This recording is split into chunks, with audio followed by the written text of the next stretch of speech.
The heavy oak door was only slightly ajar, just enough for the scent of rich Cuban cigars and aged brandy to slip into the shadowed hallway, and just enough for Lady Beatrice to hear the voice of the man she had married a mere month ago.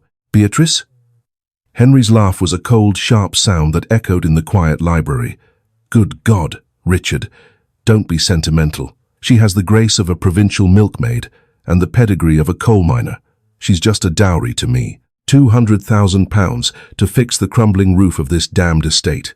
Nothing more." In that single, agonizing breath, a devoted, hopelessly in love wife died, and a formidable, cold-blooded adversary was born. Beatrice Harrington had never been under any illusion about why the aristocracy tolerated her.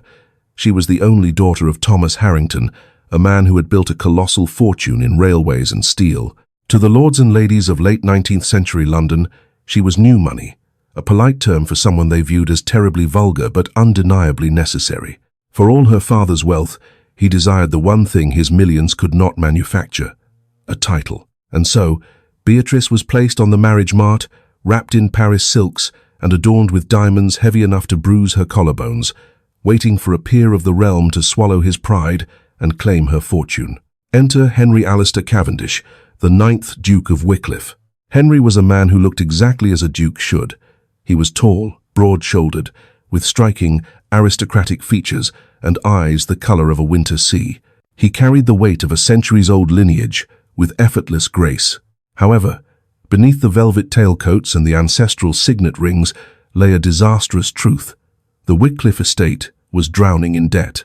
Generations of gambling, mismanagement, and sheer arrogance had bled the family coffers dry. The ancestral seat, Blackwood Manor, was literally falling apart, its grand stone facades crumbling, its servants unpaid for months. When Henry approached Thomas Harrington for Beatrice's hand, it was not a courtship, it was a corporate merger. Thomas agreed to pay off the Duke's most pressing debts immediately and settle a staggering dowry of £200,000 upon the marriage, with further investments promised to restore Blackwood Manor to its former glory. Beatrice, despite her sharp mind and practical upbringing, had fallen foolishly, disastrously in love.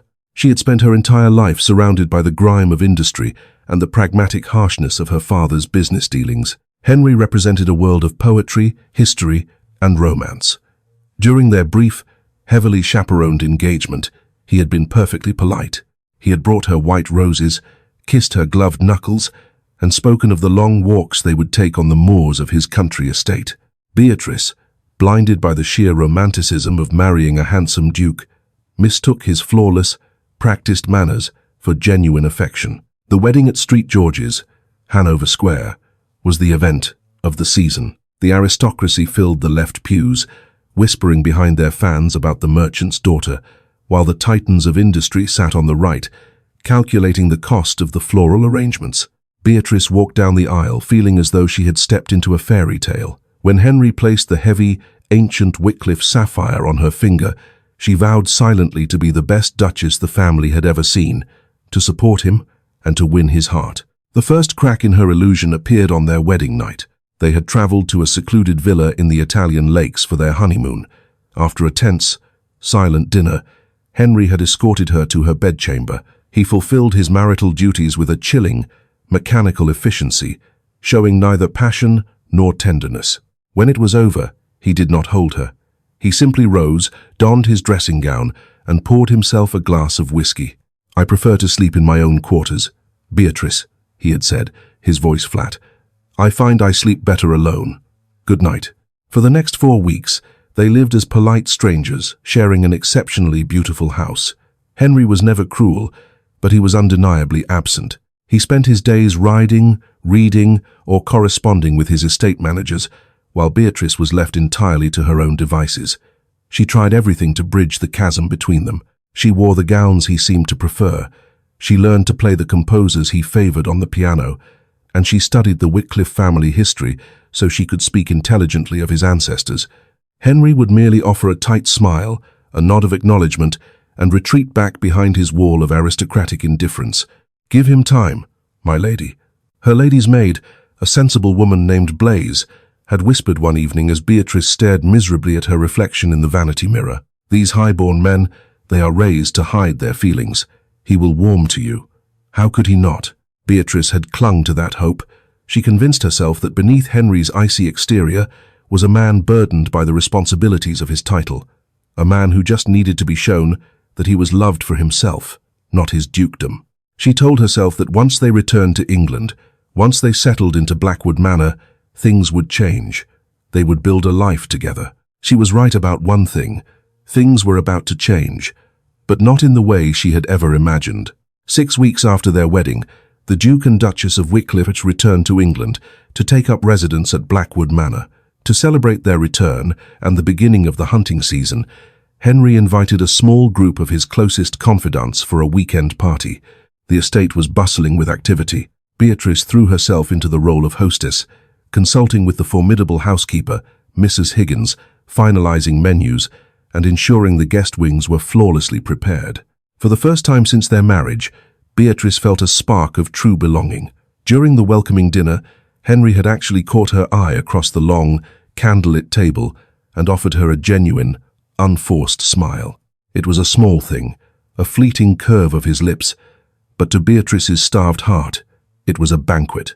Among the guests were Lord Richard Sterling and Simon Fitzroy, 2 men who had been Henry's shadows since their days at Oxford. They were men of immense privilege and little substance, prone to loud laughter, expensive tailoring, and a deep-seated snobbery that they barely bothered to conceal around Beatrice. On the second night of the gathering, after a long day of shooting on the moors, the ladies retired to the drawing room while the men remained in the dining room for port and cigars. Eventually, the men migrated to the Grand Library, a cavernous room lined with centuries of Wickliffe history. Beatrice, feeling unusually bold from the single glass of champagne she had consumed and bolstered by Henry's earlier smile, decided she would not wait meekly in her chambers for him. She had found a beautifully bound first edition of Lord Byron's poems in the drawing room, a poet she knew Henry admired, and decided to bring it to him as a peace offering, a small token to show she paid attention to his interests. She walked quietly down the dimly lit, vaulted corridors of Blackwood Manor, her soft velvet slippers making no sound on the thick Persian carpets. As she approached the library, she noticed the heavy double doors were not fully shut. A sliver of warm golden light spilled out onto the floorboards. She raised her hand to push the door open, the leather-bound book clutched tightly to her chest. But before her fingers could touch the wood, Lord Richard Sterling's voice drifted out. "I must say, Henry, the old girl is looking remarkably well," Richard drawled, the clinking of a crystal decanter against a glass accompanying his words. "Blackwood, I mean, not the bride. Though, I suppose the bride is tolerable enough, if you can look past the soot on her father's hands." Beatrice froze. Her hand hovered in mid-air. She knew she should turn away. She knew the ancient adage that eavesdroppers rarely hear anything good about themselves. But her feet felt as though they had been cast in the very steel her father manufactured. Simon Fitzroy chuckled, a low, cruel sound. "Oh, come now, Richard. Lady Beatrice is perfectly fine. She's trying so very hard. Did you see her at dinner? Practically vibrating with the effort to use the correct fork. It's almost endearing, like watching a trained spaniel." A hot flush of intense humiliation crept up Beatrice's neck. Her eyes stung, but she held her breath, waiting, praying for her husband to speak, praying for Henry to defend her, to tell his friends to hold their tongues, to show even a fraction of the loyalty she had sworn to him. There was a long pause. Beatrice heard the distinct sound of a match striking, followed by the soft exhalation of smoke. "Leave it be, both of you," Henry finally said. His voice was calm, utterly devoid of anger or defensiveness. "We only tease because we pity you, old man," Richard pressed, his tone dripping with mock sympathy, shackled to the daughter of a glorified mechanic. "Tell me, does she insist on discussing train schedules in the bedchamber? How are you surviving the utter lack of refinement? You, who swore you would only marry for bloodlines."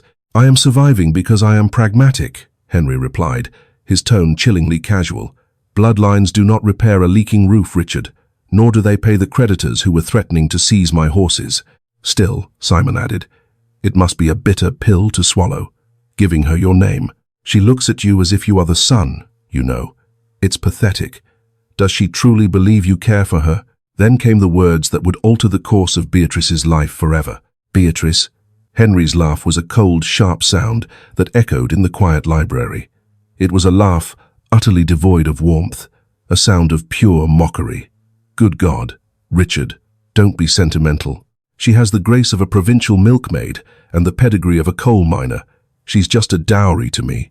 £200,000 to fix the crumbling roof of this damned estate. Nothing more.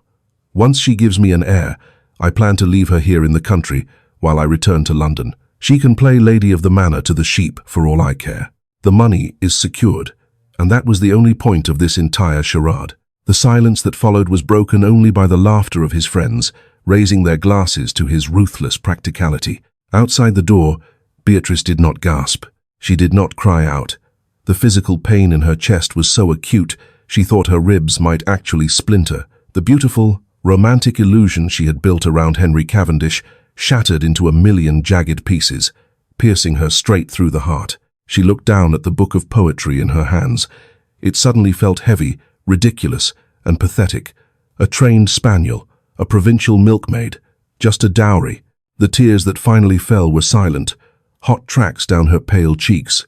She took a step back, the velvet of her skirts brushing softly against the wall. Then another step.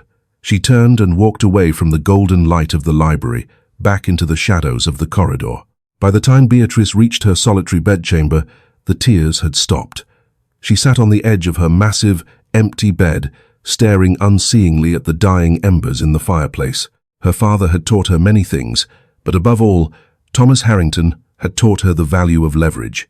He had taught her never to make a bad investment twice, and never to let an adversary know they had wounded you until you were ready to strike back. Henry Cavendish thought he had purchased a foolish, starry-eyed girl who would quietly fade into the background while he spent her family's fortune. He thought the transaction was complete. Beatrice stood up, her jaw set, her eyes hardening into chips of dark flint. He wanted a merchant's daughter? He was going to get one. The morning sun filtered through the heavy velvet drapes of the breakfast room, illuminating a spread of silver cloches, fine china, and steaming pots of Darjeeling tea. Henry, Lord Richard, and Simon were already seated, nursing weak headaches and strong coffees. When the door opened, the three men looked up, expecting the usual entrance of the Duchess. Normally, Beatrice would arrive with a tentative smile, clad in something excessively frilly, eager to pour her husband's tea and ask him about his plans for the day. The woman who walked into the room was entirely different. Beatrice wore a tailored, dark navy morning dress, stripped of all lace and unnecessary ribbons. Her hair, usually styled in soft, romantic curls, was pulled back into a severe, immaculate chignon. But it was not just her attire, it was the way she carried herself. Her shoulders were set, her spine rigid, and her expression was a mask of cool, unreadable porcelain. "Good morning, gentlemen," she said. Her voice, usually soft and eager to please, was crisp and authoritative. Richard and Simon exchanged a brief, confused glance before standing to bow. Henry simply raised an eyebrow. "Good morning, Beatrice. You are down early." "There is much to do," she replied calmly, not looking at him as she took her seat at the opposite end of the long table. She did not offer to pour his tea. She did not ask how he had slept. She signaled to a footman with a slight nod. "Coffee. Pluffy." "Black." Henry frowned. "I thought you preferred tea." "My tastes have changed," Beatrice said flatly, unfolding her napkin. She looked down the table, her gaze sweeping over Richard and Simon with a cool detachment that made both men instinctively shift in their seats.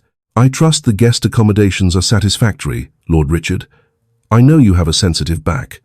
I had the staff add an extra mattress to your bed, a firm one, for your posture." Richard choked slightly on his eggs. Yes. Quite satisfactory, Your Grace. Thank you."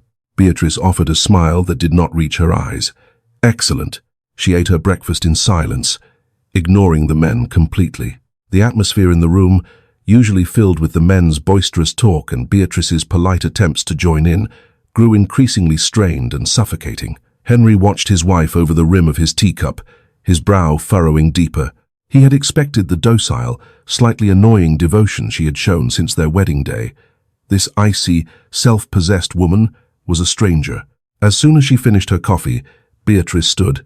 "If you will excuse me, I have a meeting with Mr. Sterling, the estate manager." Henry dropped his fork, the silver clattering loudly against the china. A meeting? Whatever for? You do not need to trouble yourself with estate matters, Beatrice. That is my domain. Beatrice paused at the door, turning back to look at him. Her eyes, usually so warm when they rested on him, were as flat and cold as the coins he had married her for. On the contrary, Your Grace, she said, her tone polite but laced with steel. As the Wycliffe estate is currently operating solely on the capital provided by my father, I believe it is precisely my domain. I intend to see exactly what my dowry is paying for.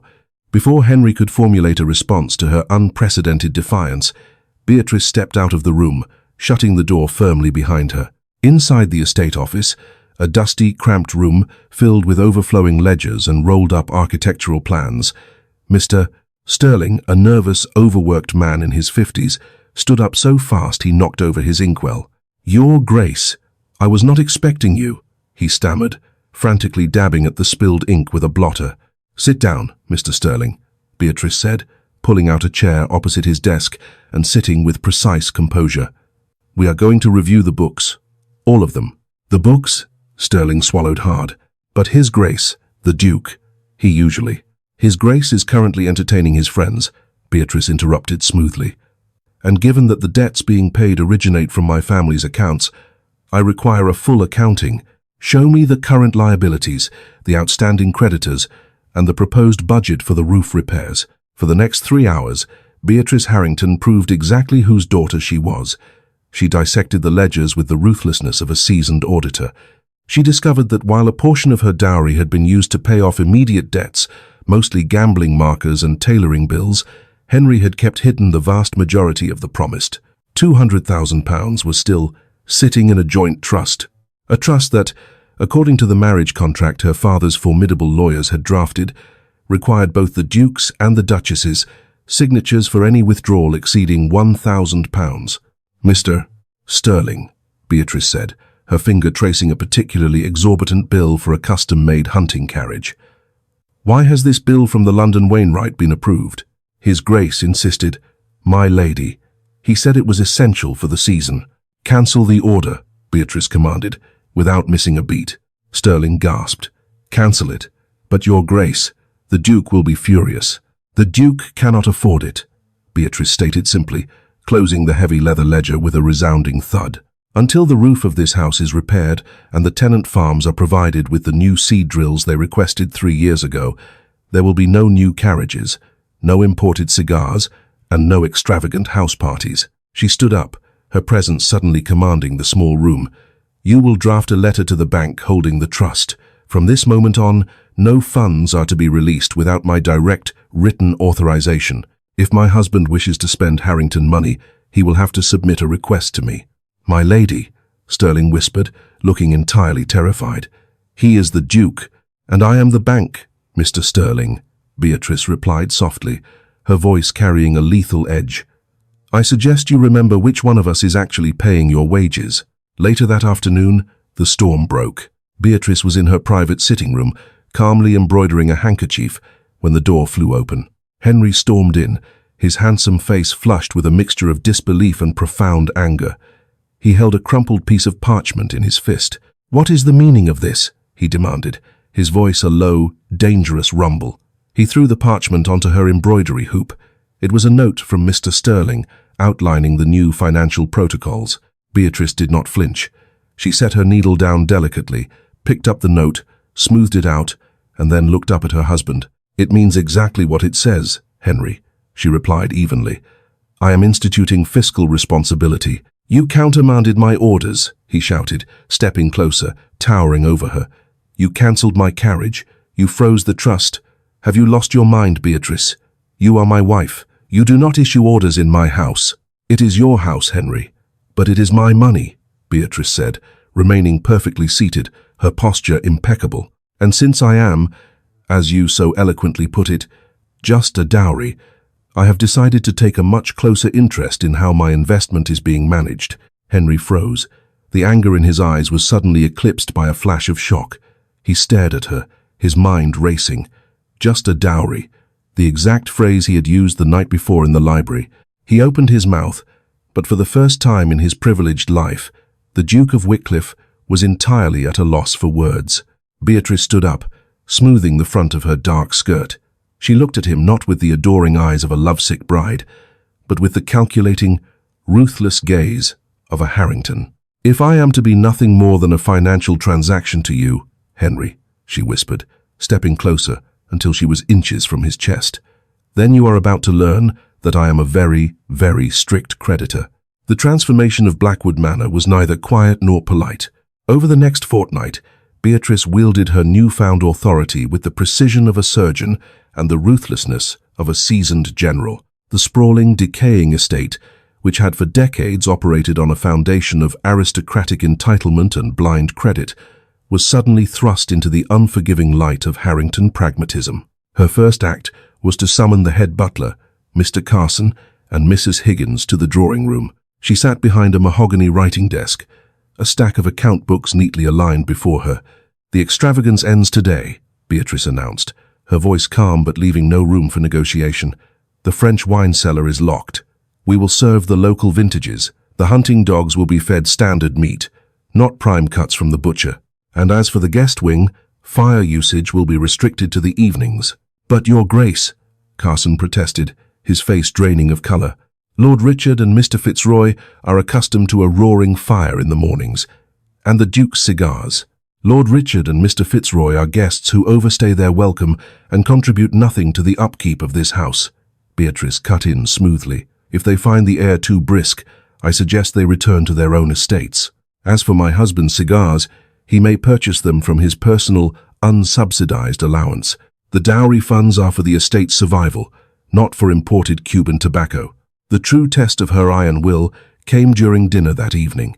Henry, Richard, and Simon took their seats in the grand dining hall, expecting the usual multi-course feast of roasted pheasant, imported truffles, and vintage claret. The footmen served a perfectly adequate, but remarkably simple, roast mutton with root vegetables, accompanied by a rather sharp, inexpensive table wine. Richard took a sip of his wine and nearly choked, coughing violently into his linen napkin. "Good God, Henry, what is this? Has your cellar been flooded with vinegar?" Henry's jaw tightened. He glared down the length of the table at Beatrice, who was calmly cutting her meat, her face a mask of serene indifference. "Beatrice, explain this."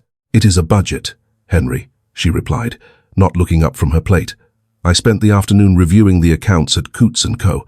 My father deposited the funds as agreed, but I was appalled to see the sheer volume of frivolous drafts you have drawn against it. Therefore, until the roof over the west wing is secured and the stable hands are paid their back wages, we are economizing." Simon Fitzroy set his fork down, looking profoundly uncomfortable. "Economizing? But surely, Lady Beatrice, the Wycliffe estate." "The Wycliffe estate is bankrupt, Mr.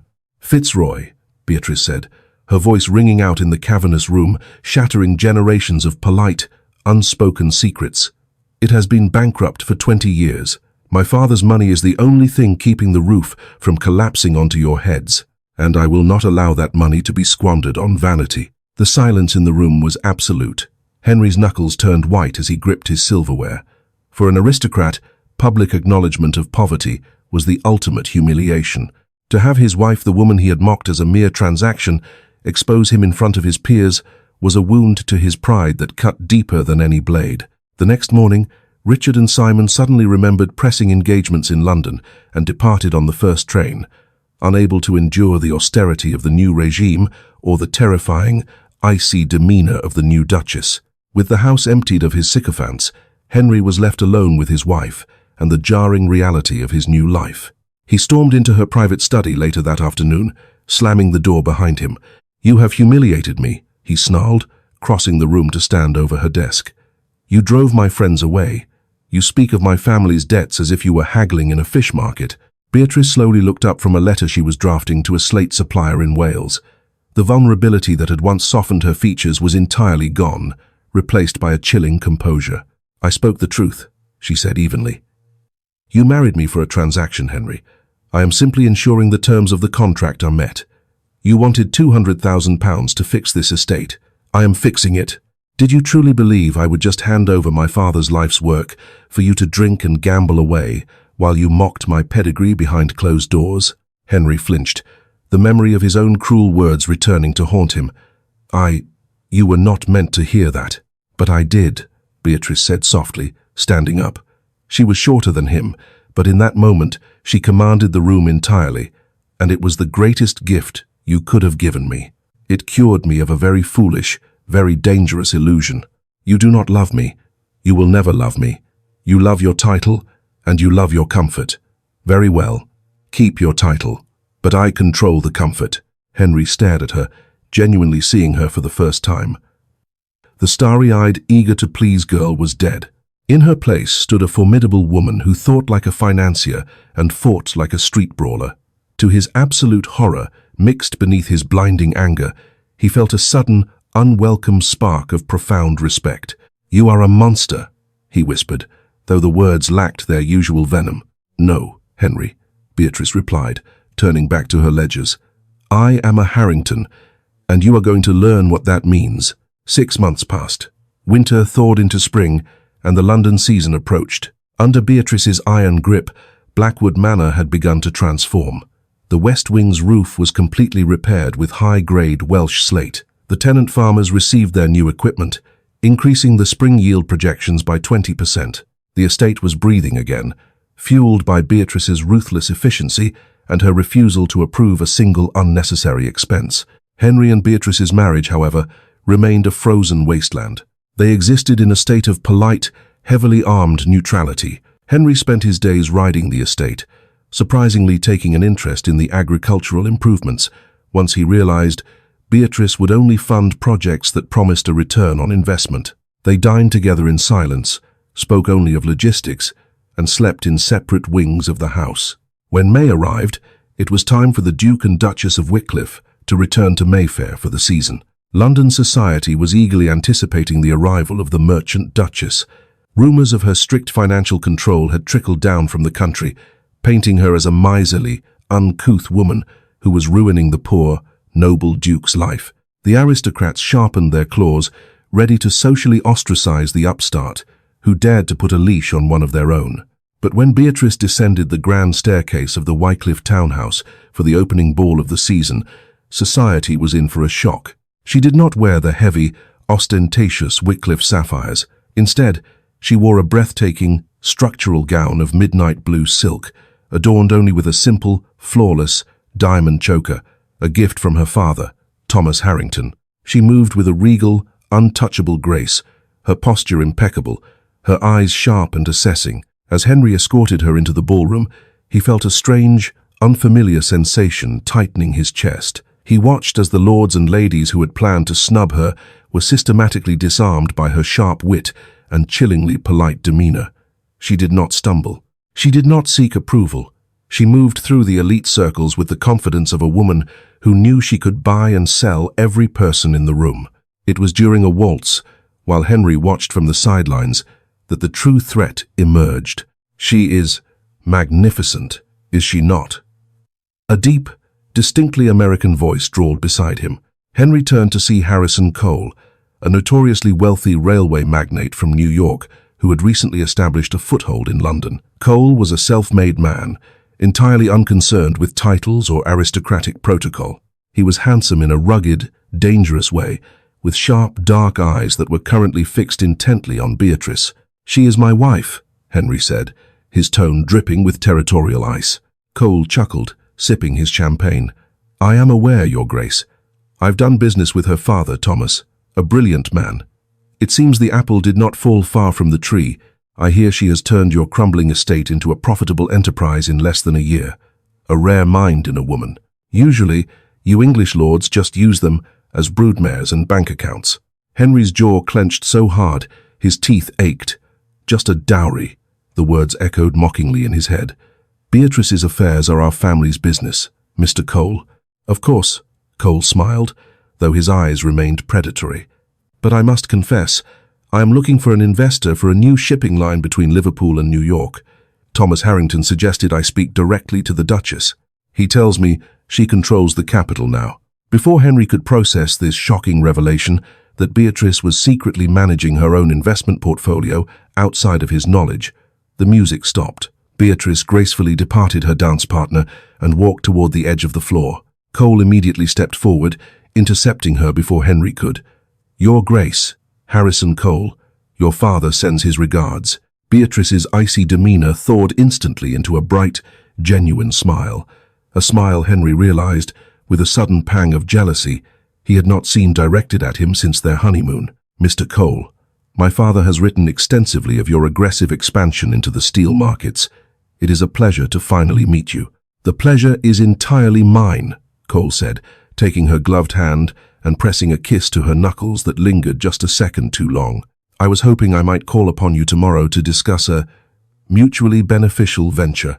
"I would welcome it," Beatrice replied, her eyes flashing with genuine interest. "I am always looking to diversify." Henry stepped forward, his heart pounding with an entirely new, terrifying emotion. He placed a possessive hand on Beatrice's lower back. She stiffened immediately at his touch, though she kept her smile fixed on the American. "My wife has a very full social calendar, Mr. Cole," Henry said tightly. "I am not certain she has time for business ventures during the season." Beatrice turned her head to look at Henry. Her eyes were cold, calculating, and utterly unforgiving. "Nonsense, Henry," she said softly, her voice carrying just enough for Cole to hear. "I always have time to manage my investments. After all, practical matters are the only things of true value, aren't they?" She turned back to Cole. "Tomorrow at 2 o'clock, Mr. Cole. I look forward to it." As she walked away, leaving Henry standing with the American rival, the Duke of Wycliffe realized with a sickening sense of dread that he had made a fatal miscalculation. He had wanted a dowry, and he had gotten one, but in the process, he had awakened a queen who was rapidly building her own empire, and she was building it entirely without him. The following afternoon, precisely at 2 o'clock, Harrison Cole arrived at the Wycliffe townhouse in Mayfair. He did not bring flowers or poetry.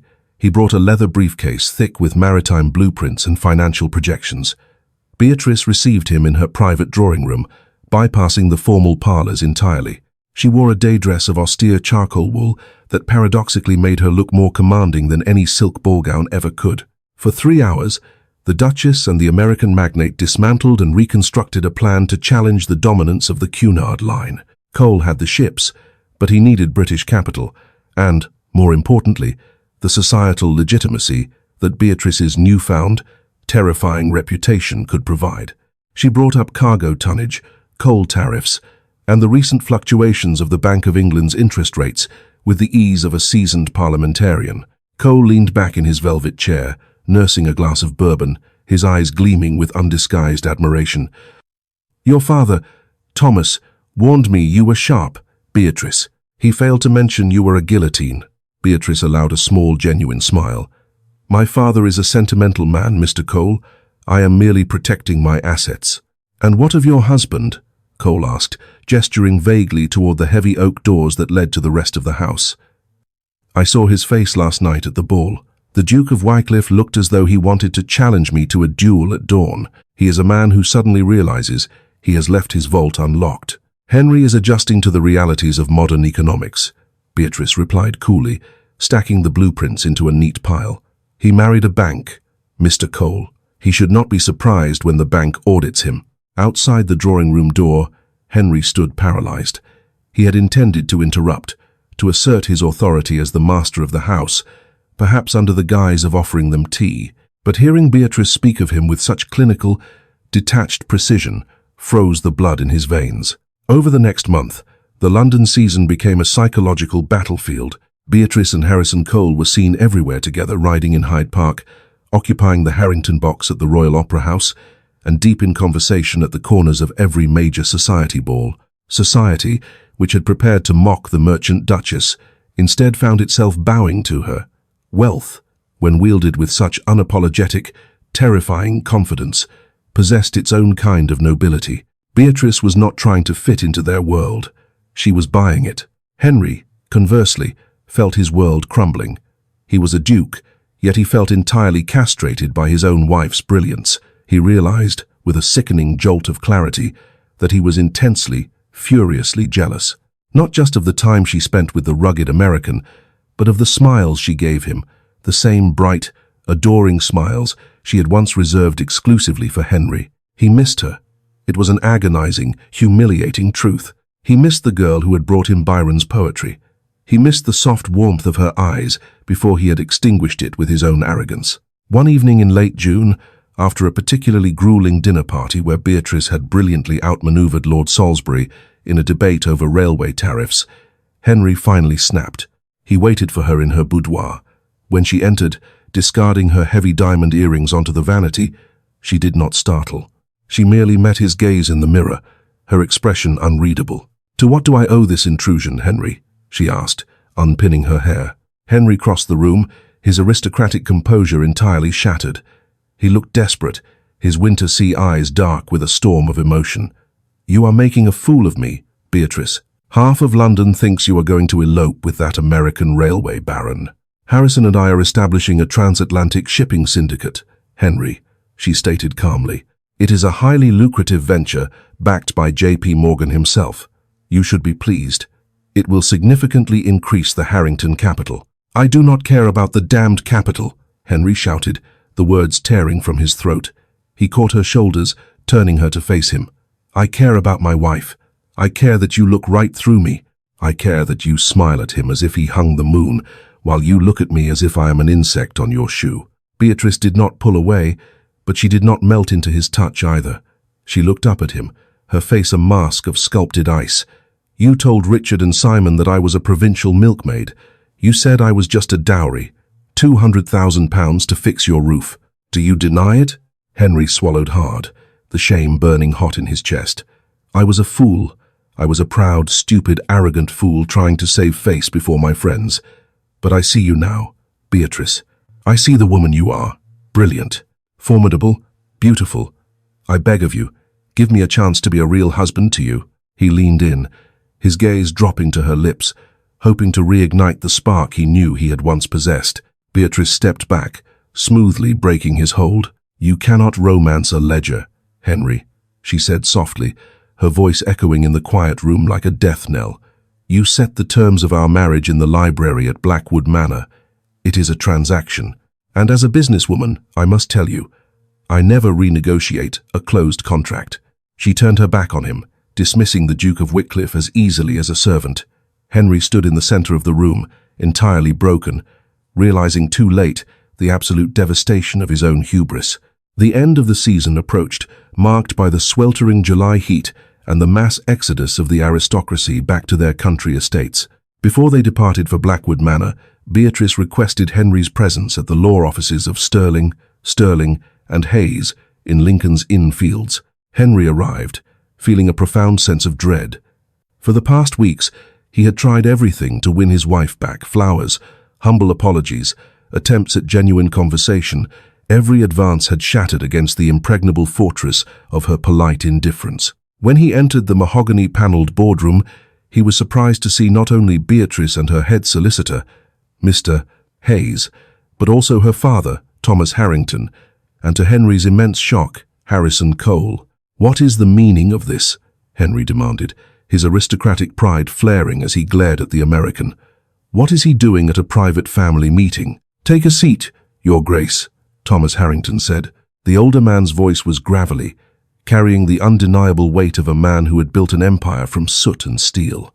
He did not use the deferential tone Henry was accustomed to. He spoke to the Duke as if he were an unruly clerk. Henry rigidly took the chair opposite Beatrice. She sat flawlessly composed in a high-collared emerald green dress, her hands folded over a thick leather folio. "Henry," Beatrice began, her voice crisp and professional, "as you know, my dowry of £200,000 was placed into a joint trust upon our marriage, intended to clear the Wycliffe estate's debts and restore its profitability." "Yes," Henry said, his jaw tight, "and you have controlled every penny of it with an iron fist." "I have," Beatrice agreed, "but what you do not know is how I utilized those funds. When I audited the estate ledgers 6 months ago, I discovered that the debts you owed were not merely to tailors and gambling hells. Blackwood Manor itself, the unentailed surrounding lands, the tenant farms, and the mining rights to the north were heavily mortgaged to the London and Westminster Bank, as well as several private creditors." Henry's stomach dropped. He had kept the true, catastrophic extent of the mortgages hidden, hoping the dowry would slowly chip away at the interest before the banks foreclosed. "I did not merely pay off your creditors, Henry," Beatrice continued, her eyes locking onto his. I bought the debts, all of them. The silence in the room was absolute, save for the ticking of a grandfather clock in the corner. You, what? Henry whispered, the color draining entirely from his face. Mr. Hayes, the solicitor, pushed a stack of heavy, wax-sealed documents across the table. Her Grace, utilizing the trust and backed by a secondary capital injection from Mr. Harrington and Mr. Cole's syndicate, systematically purchased every outstanding promissory note, mortgage, and lien against the Wycliffe unentailed properties. Furthermore, she purchased the remaining debts you held with the Rothschild banking family. Harrison Cole leaned forward, a predatory smirk playing on his lips. It was a brilliant corporate raid. Your Grace, the Duchess used the shipping syndicate as a front to move the capital without alarming your traditional London bankers. I was never courting your wife romantically. I am her business partner. We were acquiring you. Henry felt the room spin. He looked from the smirking American to the stoic Thomas Harrington, and finally, to his wife. You bought my debts, Henry breathed, the horrific reality crashing down upon him. I own them, Beatrice corrected him, her voice perfectly level. The entailment protects the title and the physical stones of the ancestral home, but I own the land the house sits on. I own the farms that feed it. I own the roads leading to it. Legally, Henry, the Duke of Wycliffe, is now entirely, irrevocably indebted to his Duchess. If I choose to call in these notes, you will be utterly bankrupt, a duke with a crumbling castle and not a single acre of land to his name. Henry was paralyzed. The sheer scale of her vengeance, the flawless, brutal execution of her plan, was staggering. She had not just taken control of his household, she had financially conquered him. He had married her thinking she was a naive peasant holding a purse. She had turned out to be a sovereign queen who had just annexed his entire kingdom. Why? Henry asked, his voice cracking, stripped of all its former arrogant glory. Why go to such lengths? You had already humiliated me. You had already proven your point. Beatrice stood up. She walked around the heavy oak table until she stood directly beside his chair. She looked down at him, the man who had shattered her heart in a dark library just months ago. Because I am just a dowry, Henry, she whispered, ensuring only he could hear the fatal echo of his own words. And a dowry is an investment. I simply ensured that I possess the controlling shares. She stepped back, turning to the solicitor. Mr. Hayes, present the Duke with the new terms of his allowance and the operational budget for the remainder of the year. Harrison, Father, we have a train to catch. We are due in Liverpool to christen the new fleet. Beatrice, wait. Henry stood up, his chair scraping violently against the floorboards.